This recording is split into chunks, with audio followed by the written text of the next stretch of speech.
I invite love and light, protection and perfection.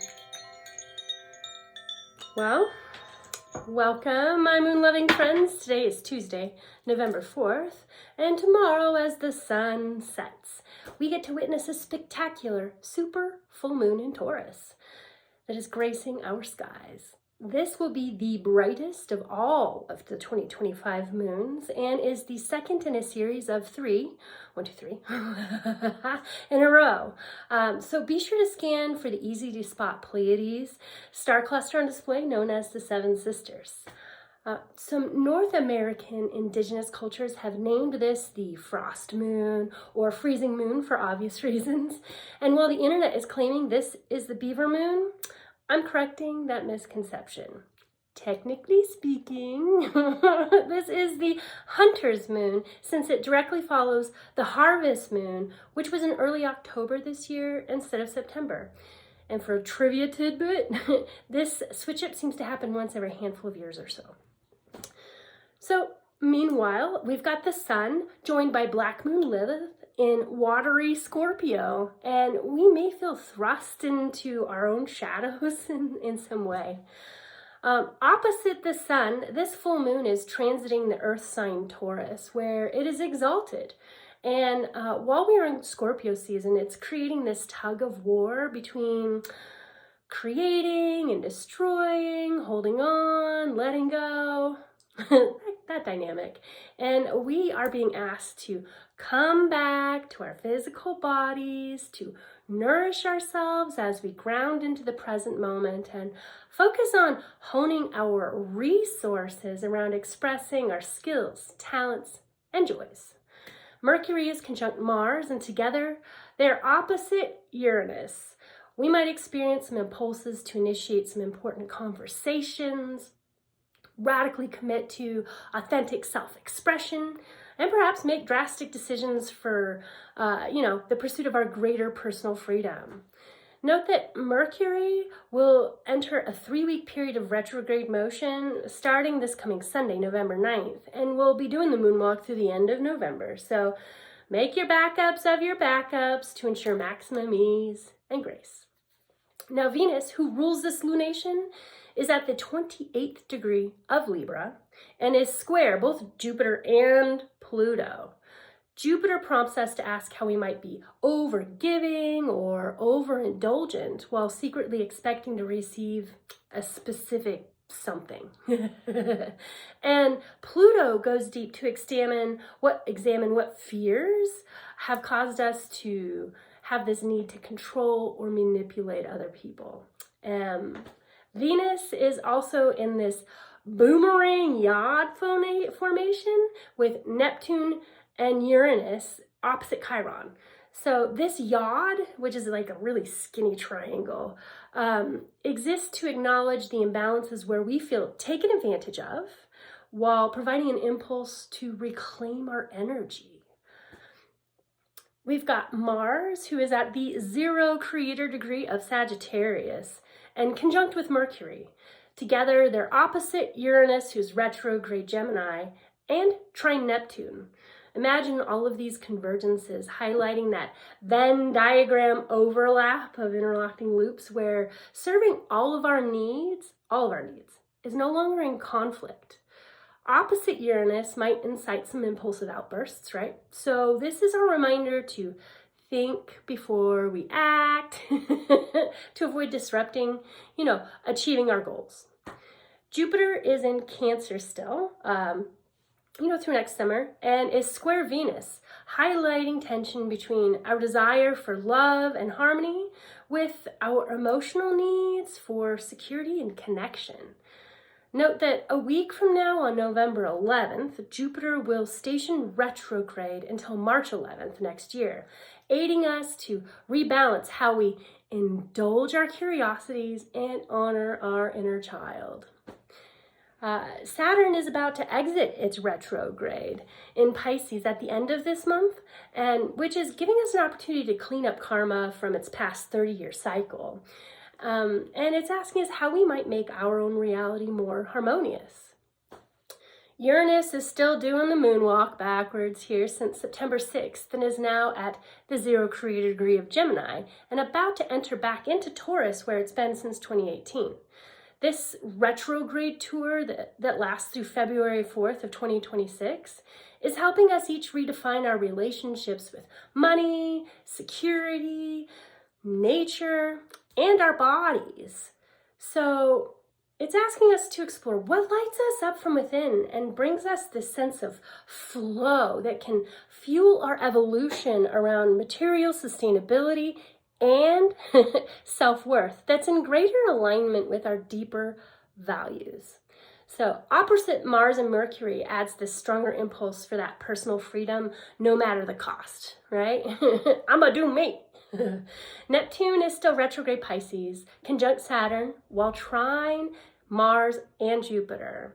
This is giving us a period of internal reflection on our dreams versus reality, as well as an eye-opener for revealing illusions and delusions we've been laboring under. Meanwhile, Pluto has just left its retrograde dance as of October 14th and is currently at 1 degree of Aquarius. Square Venus, sextile Mars and Neptune, and trine Uranus. There's this intense pressure to transform what we value in relationship, not just with the outside world, but also with ourselves, and brings potential for breakthroughs in how we express ourselves creatively and experience the world spiritually. Chiron, the wounded healer, is retrograde at 1 degree Aries and is reminding us it is safe for me to take up space. My presence is worthy. My will is sacred, right?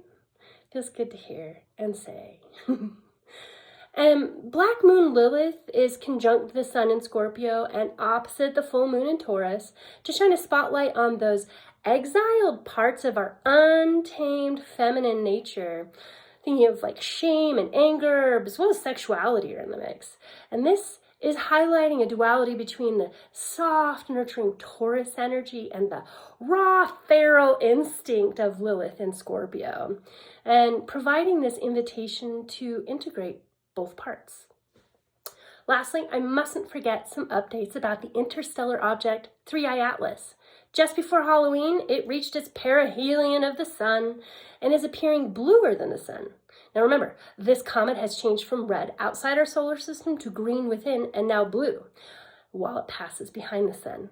This is only the third known object to enter our solar system from another star system, following 1, Oumuamua in 2017, and 2, Borisov in 2019.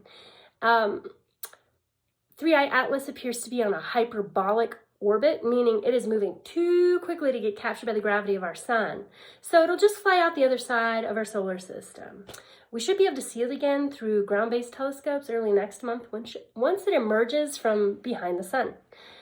With all these influences swirling around the cosmos above and radiating down to our earthbound experience, consider pulling weeds this full moon related to setting personal healthy boundaries. There's a stubbornness in the air that declares, no, I will not sacrifice my well-being. And so see this as an opportunity to experience the wholeness of who you are, to feel into your roots and your shoots as you seek balance between your inner and outer worlds.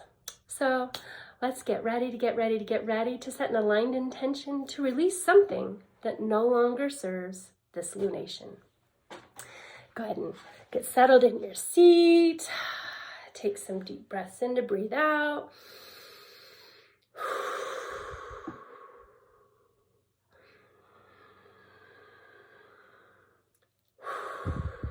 Good. Separate that space between your ears and your shoulders to create some length in your spine. And now, let's imagine ourselves in a field of wheat that has been cleared past the harvest, right? This is the hunter's moon, after the harvest moon. First full moon after the fields have been cleared, and As we are sitting here at dusk, we're just noticing the sounds of nature around us at the edges of the field.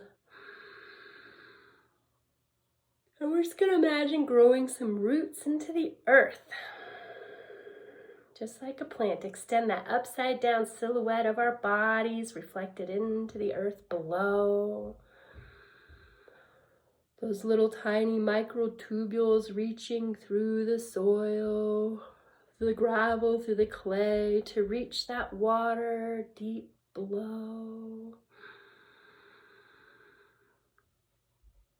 Let's imagine breathing in some of that water, allowing it to flow up our roots into our body to help hydrate, to dissolve old crusty ick. Breathe that up and in. And bring your hands to your heart center as you hold your breath and imagine your body filling like a cup from the bottom up with this nurturing water, allowing it to intermingle, to entwine. Another sip of breath in. And as you release, see what needs to be let go of, just cascading out the top of our head. All that debris is just exiting our field through this circuit we've created of water from beneath the surface up in through us and then out and around. And having cleared our bodies with our breath and our intention and our grounding, we notice that the moon has begun to rise above at the horizon. And we feel those rays settling on our skin, just a tinge, a hint of celestial warmth and light hitting our face, reminding us to recall all of our isness to this present moment, all of our past energies. See all of these shoulda, coulda, wouldas, wish I didn'ts, all timelines, all frequencies, all dimensions. Just come flying back to the powerful fulcrum of the now. Let's breathe that in and up into our form. Hold as you allow it to settle and entwine. And release the excess energy that's no longer needed with love. And now let's recall all of our present energies, all of our have-tos, need-tos, gotta-dos. So it just comes streaming back to us, to this powerful present moment, lighting us up from within. Breathe that in. Nowhere else we need to go, nothing else we need to do, and certainly no one else we need to be. We're right where we need to be, safe in our bodies, safe in our lives. Breathe that in.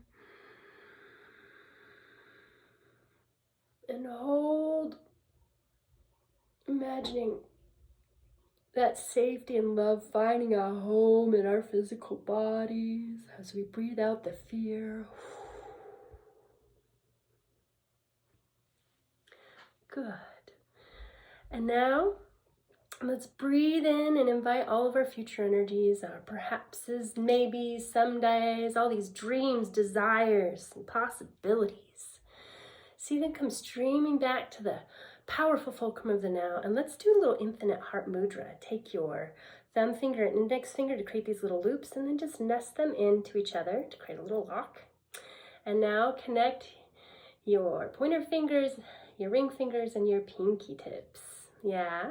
See, we got the loops with our thumbs and forefingers and our things touching, and just hold this here in front of the heart. Just imagine as we're breathing, we are now creating this infinity symbol of energy to move through our hearts and hands.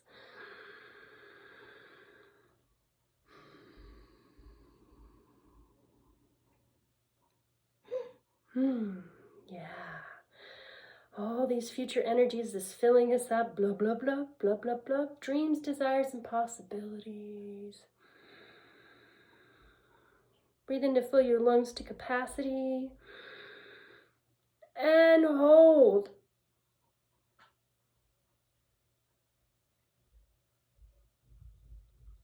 Releasing resistance. Old programs. Allowing the peace inside.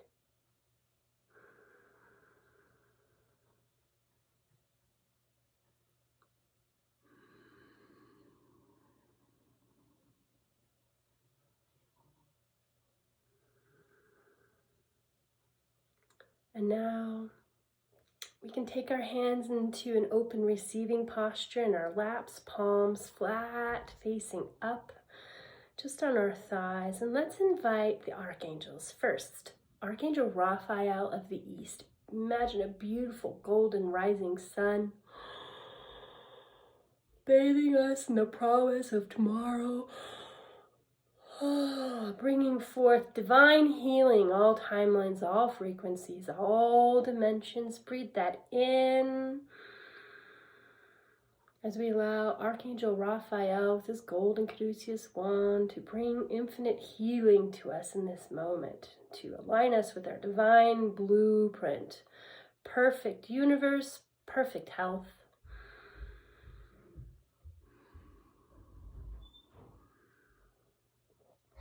And now imagine Archangel Gabriel of the West behind us, with that liquid love below the earth, traveling up our roots into our whole body, filling it like a cup from the bottom up. Breathing it up and in and out our heads.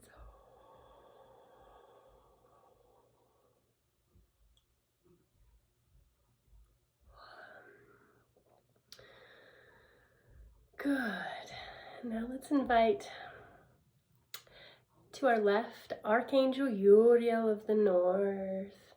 See his beautiful reds and golds come streaming over on a beautiful red shield with golden and white stars, offering archangelic protection, a nice little bubble over our field to hold this purity, this perfection, this love and light.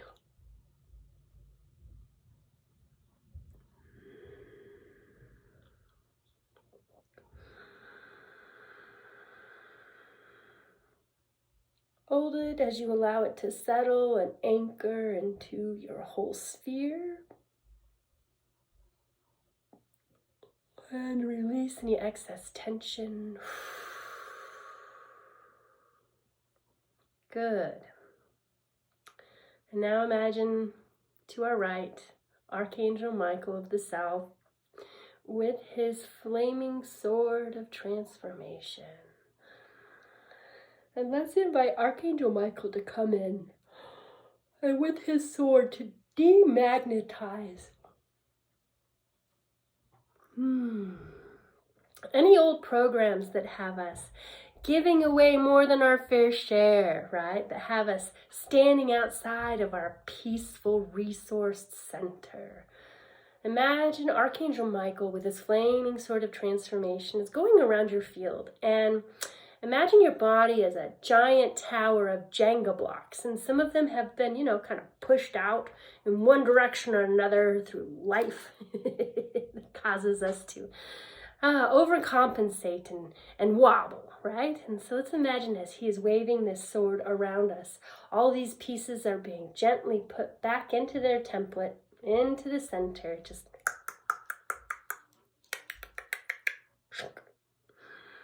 breathe that in and up, and hold.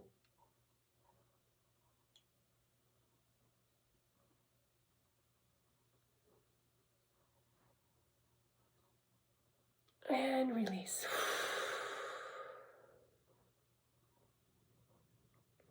Giving thanks for this peace inside. And now let's offer a moment of ho'oponopono to ourselves. I love you, self. I'm sorry, self. Please forgive me, self. And thank you, self. And imagine from this simple act of offering heartfelt forgiveness to all parts of you, that there are parts of you that have been hanging out in the shadows, waiting in the wings, and they're being called back forth to find a home in this peaceful resource center you've created.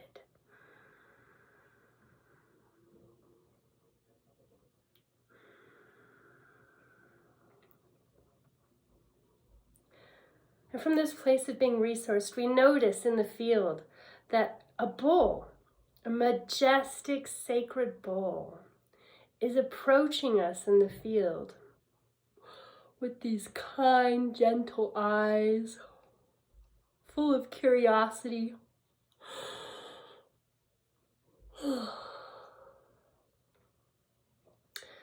And as it approaches, you notice in the glint in its eyes that it has a message just for you, just for me, for each one of us.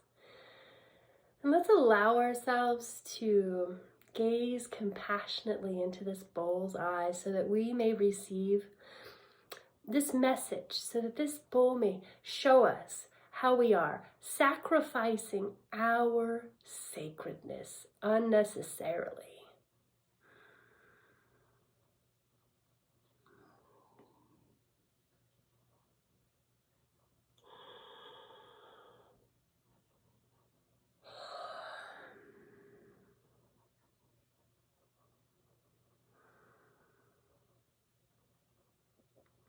And as you begin to understand what gift of wisdom this bull has to offer, allow yourself to imagine what you are willing to let go of to honor this message. And maybe it's just for this 2 weeks, and maybe it's just once as something new for this next 2 weeks. What are you willing to release? Allow yourself to be shown as you fast forward over the next 2 weeks to see what success in this arena looks like.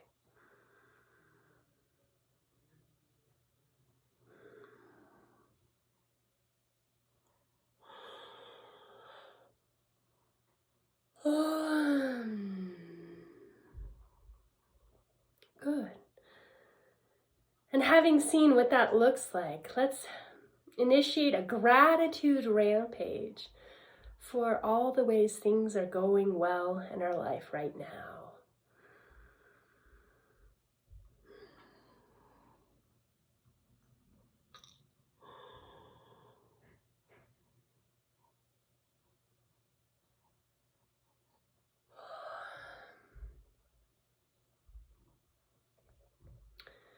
One more breath of gratitude here.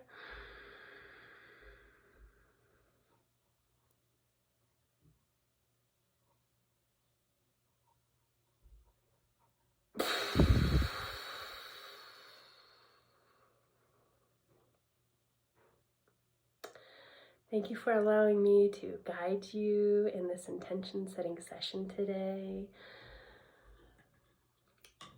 Wiggle your fingers, wiggle your toes, and allow yourself to remember the safety and love you cultivated tonight. And I've got a message from our Sacred Rebels Oracle deck for us tonight for this full moon in Taurus release. And it is, release the dark wound, let love live. If we detach something from its source too soon, we can unintentionally sap it of its strength and kill it. There is a dark wound in the consciousness of humanity which demands perfection and denies process. If you have decided you are not good enough or worthy enough to succeed before you've given it everything you've got and asked for divine help, then this dark wound has you in its grasp. Let go of the death grip of perfectionism. Let yourself and your ideas live. Honor the path of your own love. Release the dark wounding of false belief. Whether something is meant to be a commercially oriented venture or a more personal creation for your own therapeutic healing, it must be allowed to be. And only time, love, patience, and attention will reveal it. Release the dark wound and let love live. I hope you found something wonderful from this intention setting session. Thank you for allowing me to guide you, and I'll see you in 2 weeks. Ciao.